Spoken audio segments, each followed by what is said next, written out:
What is up, my viewers? Spang here, bringing you a World of Tanks gameplay commentary. This is a viewer-submitted replay by Never Aim, one of my constant submitters to my channel. Thank you, sir.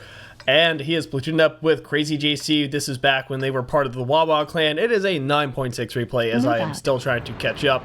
And I do just want to apologize for the somewhat erratic behavior that my channel has been maintained with in the past few days surrounding Thanksgiving and such, and just other life events. It's been making it very difficult for me to find the time and motivation to actually do videos for my channel, but really talking on that subject, not too much. I don't really want to get into too much life stuff. We do observe a tier 10 match, obviously. Never Aim in his 140 and JC in a Bat Chat 25 ton. I have yet to drive the Object 140. In fact, I am working my way up the Russian medium line, although again, just due to life stuff, not really been able to play World of Tanks much. Haven't really played any 9.12, and 9.13 is actually not too far around the corner, so maybe I won't get to it until 9.13 comes out, but we shall see.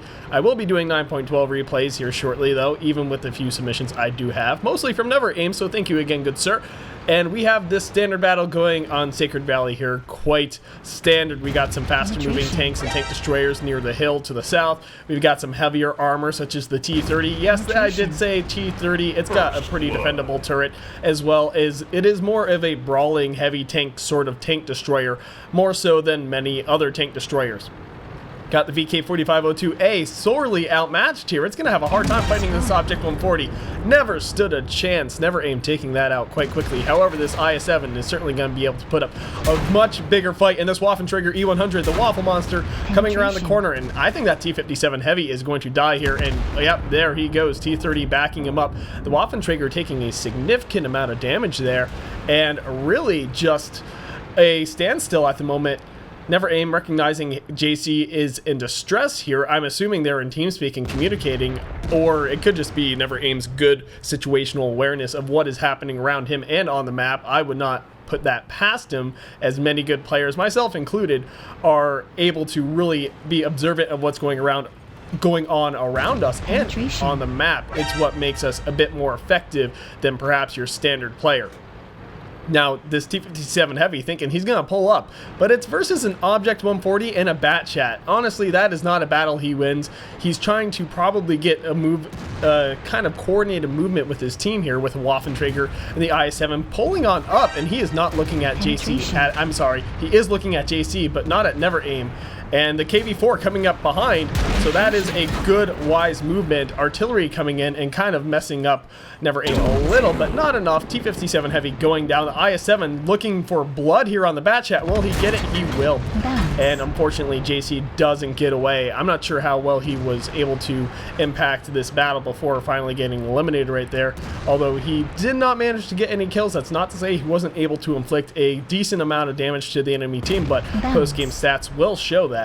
IS-7 and KV-4, nearly dead KV-4 at that. T-30 pushing on up. The enemy team just kind of doing a coordinated push. Artillery is zoned in here. Object 140 heading towards the friendly base, although it looks like the artillery at base is already dead due to one reason or another. I missed that as I was too just preoccupied on what was happening on this part of the map. You can always rewind the video and watch the mini-map if you want to spectate on that. However, there's only so much I can pay attention to when commentating, due to my attention being diverted to what is happening directly in front of me. And it looks like Never Aim will get a kill right there. Number 3, actually, on that KV-4. Looking to flank this IS-7. He should know what's coming up for him, although the T-57 is blocking the way. Never Aim might be able to squeeze by here, and kind of, sort of. IS-7 with his back turn. Unfortunately, Never Aim hitting the dead husk of the enemy T-57. IS-7 definitely recognizing the threat, but Never Aim not quite able to get by. The 140 coming in, and it is a very tight spot for Never Aim's team here. A very small margin for victory. Hit points are in his team's favor, but he's really going to have to make up a lot to ensure their victory.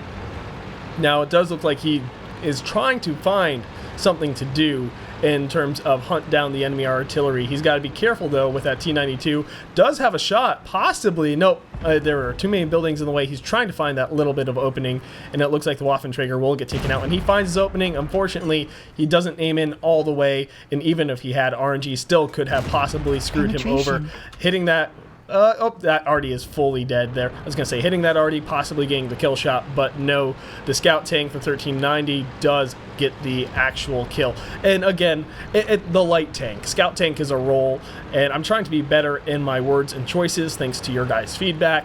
But it's just force of habit due to the crowds I hang around with in the game, and just due to my own personal experience of every time I see a light tank in the game, especially high-tier light tanks like the 1390, I usually refer to it as a scout tank. And sure, the Bat Chat, which is a medium tank, the Bat Chat 25 ton, can be in a scout tank role. Absolutely, that's how many people in Clan Wars use it.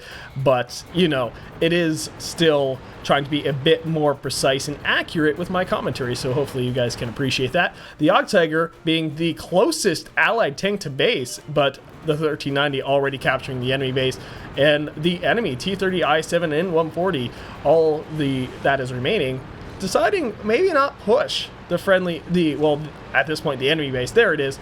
Although getting right off of it, so it looks like the Yogg Tiger eliminated the T-30, who was the base capturer. That doesn't really flow off the tongue, does it? But the 140 looking to try and flank the Yogg Tiger, the enemy team, in a world of trouble now. That IS-7 possibly heading up north and might run into that Type 59. It's also possible he was heading towards Never Aim's base, but we shall see very shortly. Okay, so the IS-7 was heading north. He will encounter that 1390. Will he get the reset, and will it be enough?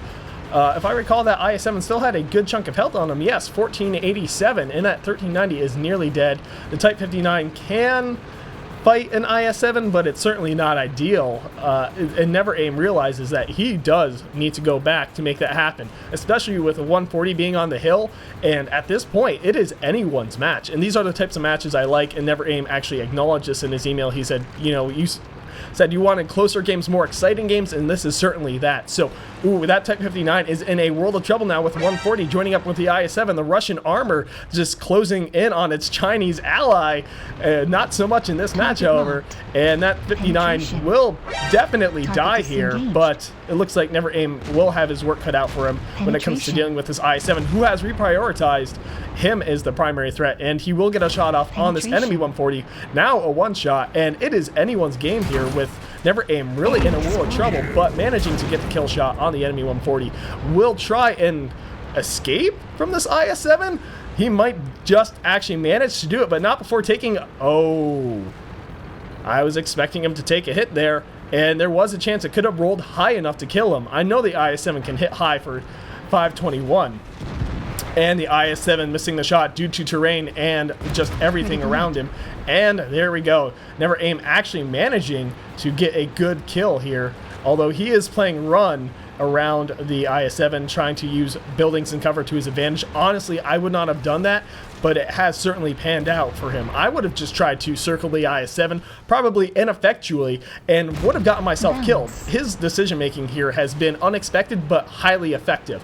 And I just have to say, really, it's certainly his game to lose and at the same time win. The Yogg Tiger is way too far back, doing pretty much nothing at his base. In fact, it looked like Alo was way back there for a vast majority of the match, not really doing anything, but post-game stats will definitely demonstrate that. And Never Aim here just trying to abuse the the biggest strong suit of the 140, which is nearly impenetrable turret armor. As long as you're at this distance, it makes it really hard to penetrate, and just trying to get nice undershots on that IS-7. He is within kill shot range, although he does have to roll a bit his average, or a bit close to his average. I believe the average damage of the 140 is 320, so certainly greater than 50% chance, if odds are to be believed, that he can kill this IS-7 in one more shot. The IS-7 has to definitely get a high roll to kill him in one shot, and Never Aim. So RNG ideally in his favor. The Yogg Tiger still sitting on base, being completely useless. I do not like what he is doing at all. He should have been just running towards Never Aim's position, his friendly tanks, and doing what he could to assist, even if he got there late. I think that Yogg Tiger still has a significant chunk of health left, and granted, he does have 3 kills, but at this point in the match, he's really being of no use, and Never Aim has avenged Crazy JC, because apparently I do recall that IS-7 was the cause of his death, and Never Aim just doing an outstanding job and really pulling a solid victory for his team when the odds were stacked against him. But with this match being over, let's go to those post-game stats and see how everyone else did. And here we go, as per usual. Got quite a bit of actually ribbons and pins here. Got Bruiser, Fire for Effect, Duelist, Shellproof, and Fighter, as well as Mastery Badge 2nd class. Not too impressive there with the Mastery Badge, but I mean, hey, Mastery Badges are certainly never a reflection of your contribution to your team's victory. I mean, they are certainly a good indicator, but at the same time, you can be the major reason your team won and still not get an ace tanker. It's all about how the match plays out. But getting himself high caliber, if I had actually been paying attention to the mod sort of information being given to me, I would have been able to notice that very much a lot sooner. Looks like that Type 59 for his team actually doing a pretty good job. The Og Tiger definitely being effective, but at the end of the match, just poor decision making, deciding to sit way back at base, thinking, oh, there's no reason for me to drive across the map. But honestly, he probably could have got there towards the end and possibly made it a bit easier to eliminate that IS-7. Looks like we had the artillery get eliminated rather early with the GW, and the low really being quite ineffective there.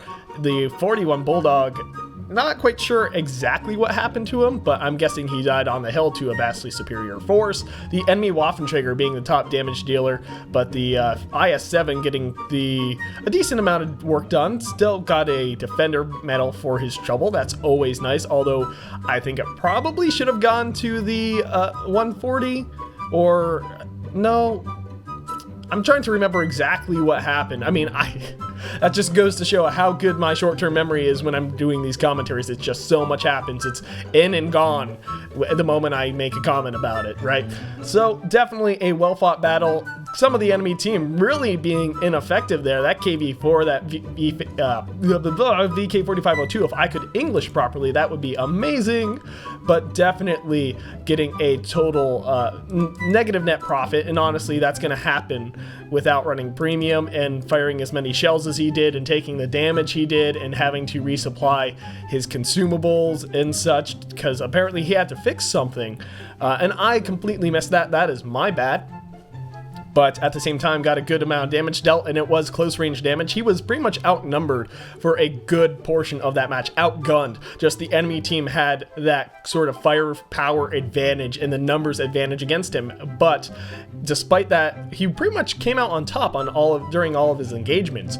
So definitely well played in that respect. Shots fired 26, direct hits 22, penetration 17, and a good chunk of damage blocked by armor. In fact, more than his tank's total hit points. So I think anyway, if I recall, the Object 140 has either 1900 or 2000 hit points. It's something like that, right? I mean, man, I am so rusty when it comes to World of Tanks. Anyway, still, enemy vehicles damaged 7, 5 destroyed, and a total distance traveled of 3.7 kilometers. So definitely running all over the map, but definitely just the highlight of this game was how often he found himself in a disadvantageous position, outnumbered, outgunned, but definitely not outskilled and coming out on top despite all that. But anyway, that's about gonna wrap it up for this video. Thank you ever so much for watching. If you enjoyed this video, please let me know. Consider hitting that like button. If you got suggestions on how I can make my videos or channel better, definitely let me know in the comments section below.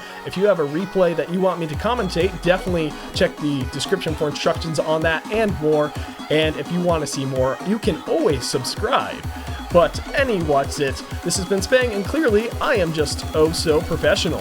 MLG.